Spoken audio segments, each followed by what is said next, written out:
Was I I had wrong? to keep my mother out of my wedding because she brought my ex-girlfriend as her plus one. I just got married, and my mother hates my wife. I have been dating my wife, June, for about 3 years, and my mom just doesn't like her, mainly because June has set clear boundaries with her. My mom can't push June around like she would want to.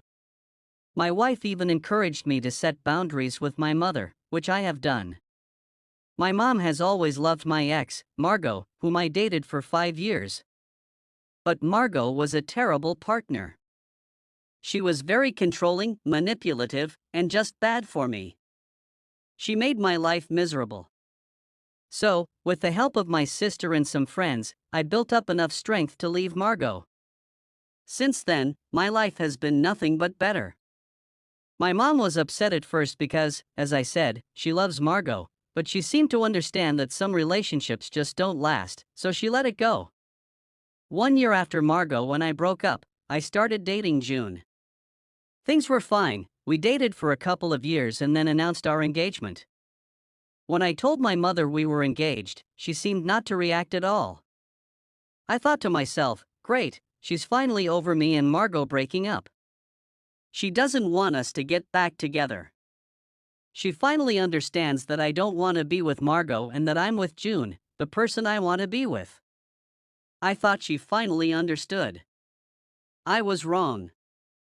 For the wedding, I invited my mother and my dad. Since they're no longer together but are both remarried, I gave them each a plus one so they could bring their spouses.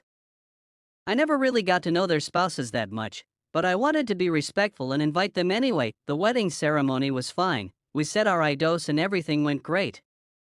Afterward, June and I left to take pictures. When we returned to the reception, I was ready to mingle with the guests. It was a small wedding with only family members and close friends. Before I could even start mingling, my sister ran up to me, panicking. But before she could speak, I spotted the problem. My mother was sitting at a table with my dad, his wife, and Margot. I was about to freak out, but June calmed me down. I walked up to them and pulled my mom and Margot aside. I simply told them that they needed to leave. My mom then said that June was in the way of true love and that Margot and I are soulmates who belong together. I ignored everything she said and continued to insist they leave. I got my best friends to escort my mother and Margot out. After a few moments, once they were gone, I calmed down and rejoined the reception. I didn't think it was a big deal at the time, but today, my wife and I just got back from our honeymoon. We had left our phones behind so it could be just